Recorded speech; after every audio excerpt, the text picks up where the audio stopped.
சமீபத்தில் என்னை நிலை குலைய வைத்த ஒரு ஆக்கத்தை நான் இந்த மேடையில் சொல்ல போகிறேன். நான் ரொம்ப பயந்து போனேன் அதை படிச்சுட்டு. உண்மையில் பெண் என்பவள் இவள் தானா? நீங்க பயந்துடாதீங்க.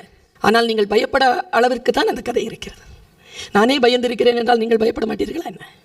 அதுவும் என் குரலில் நான் சொல்லுகின்ற பொழுது. முக்கியமாக ஆண்கள் ஆழ் மனதிலே ஒரு அதிபயங்கரமான பய அலையை உள்வாங்கிக் கொண்டுதான் இந்த மன்றத்தை விட்டு போக போகிறீர்கள். இப்படி தொடங்குகிறது அந்த கதை. ஒரு பெண் சப்பாத்தி சுட்டுட்டு இருக்கா. சல்மாங்கிற ஒரு எழுத்தாளர் இதை எழுதியிருக்காங்க. பிரபலமான பத்திரிகையில் வந்தது. கதையின் தலைப்பு இரவு. சப்பாத்தி சுட்டுட்டு இருக்கும்போது குரல் கொடுக்குறா அந்த பொண்ணு, மாமி எத்தனை சப்பாத்தி பண்ணுறது? எனக்கு 2 போதும், நீ என்ன எவ்வளோ வேணாலும் வச்சுக்க. இல்லை அவருக்கு, அவன் இன்னைக்கு வரமாட்டான். அவன் உனக்கு சொல்லலையா? அவன் வரத்துக்கு 2 நாள் ஆகும். 2 நாளா? அச்சத்தோடு ஓங்குகிறது அவள் குரல். இந்த பைத்தியத்தை என் பையனுக்கு கல்யாணம் பண்ணி வச்சு நான் படுற பாடு என்று மாமியார் தன் வேலையை, தன்னுடைய வார்த்தைகளை கடினமாக்குகிறாள். அவள் தவிக்கிறா, துடிக்கிறா. இன்று இரவு தன் கணவன் வீட்டிற்கு வரமாட்டான் என்று தெரிஞ்ச உடனே அவள் பயப்படுறா. அவ்வளோ பயப்படுறா. கணவனுக்காக ஏன் பயப்படுறா? அவன் ஏதேனும் குற்றச்செயல்களில் ஈடுபடுவான்னா? கிடையாது. அவன் ஒரு நல்ல மிக சிறப்பான ஒரு வேலையை செய்யக்கூடியவன். அவன் ஏன் பயந்தான்? இவள் ஏன் இவ்வளவு பயப்படுகிறாள் என்று கதை நகர்கிறது.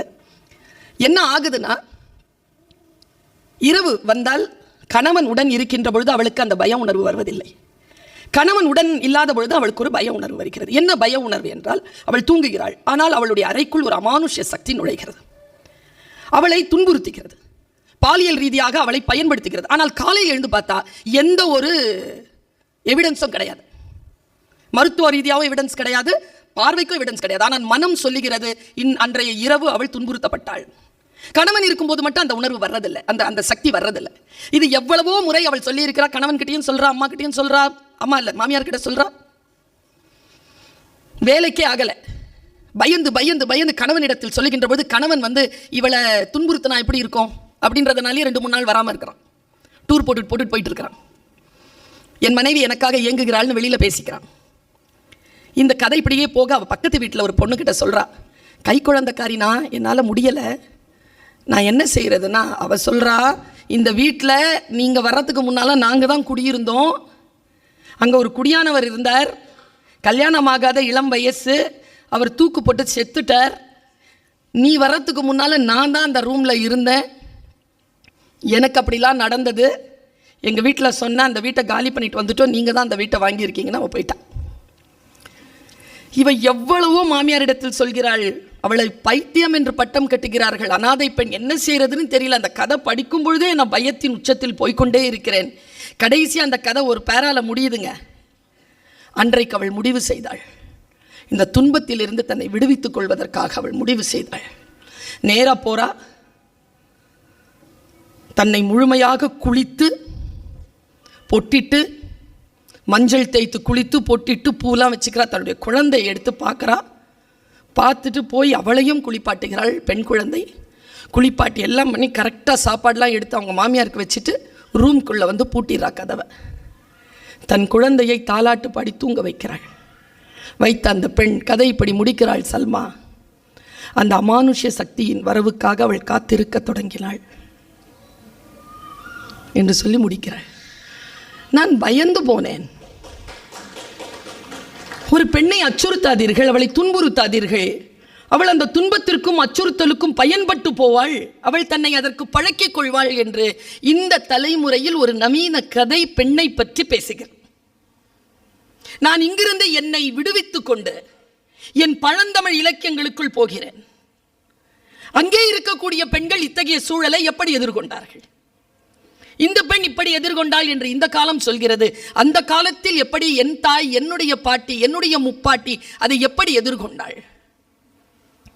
என் தலைமுறைக்கு நான் ஒன்றை சொல்லித்தர வேண்டும் என்றால் எதை சொல்லித் தருவது?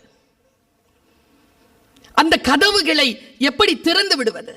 அந்த பெண்ணை எப்படி விடுதலையாக்குவது? மங்கையர் குல திலகம் யார்? இது கேள்வி. இன்னைக்கு பேசுற குழந்தைகள் எல்லாம் 21ஆம் நூற்றாண்டில் ஏஐ வந்ததற்கு பிறகு நம் மரபை காப்பதற்காக புறப்பட்டு இருக்கக்கூடிய ஒரு தலைமுறை. இந்த தலைமுறைக்கு நாம் சென்ற தலைமுறையில் பேசுகின்ற எந்த பேச்சும் எந்த மொழியும் புரியவும் போவதில்லை, அவர்களுக்கு அது வழிகாட்டவும் போவதில்லை. அவர்கள் மொழியில் அவர்களிடத்தில் நாம் பேசியாக வேண்டும். தமிழுக்கு இருக்கக்கூடிய பெருமை என்ன தெரியுமா? 2500 வருடத்திற்கு முன்னால் ஐயன் வள்ளுவன் எழுதிய குறள் 2500 வருஷத்திற்கு பின்னால் இருக்கக்கூடிய எனக்கு புரிகிறது. நான் அதை பேசுகிறேன் என்றால் மொழி எப்படி அடுத்த தலைமுறைக்கு கடத்தப்பட்டதோ, நம்முடைய மரபும் நம்முடைய பண்பாடும் அடுத்த தலைமுறைக்கு கடத்தப்பட வேண்டும் என்றால் அதை முறையாக அவர்கள் மொழியில் நாம் அவர்களுக்கு சொல்லியாக வேண்டும். எனக்கு பிடித்தமான எத்தனையோ பாத்திரங்கள் அங்கே உண்டு. எனக்கு தெரிஞ்சு நான் வியந்து இதுவரைக்கும் ஒரு ஆண் கூட நிகரே ஆக முடியாதபடிக்கான ஒரு பெண் பாத்திரம் கம்பெனியில் உண்டு. நான் தினம் தினம் அவளை யோசிக்கிறேன். அவளை போல் ஒரு நாளும் வாழ்ந்துவிட முடியாதா என்று நான் யாசிக்கிறேன். அவள்தான் யோகினி சபரி. மிக அற்புதமான ஒரு யோகினி அவள். அந்த மாதிரியான பெண்கள் எல்லாம் கம்பராமாயணத்தில் உண்டு. 3 பேரும் குடும்ப நபர்களால் பாதிக்கப்பட்டவர்கள்.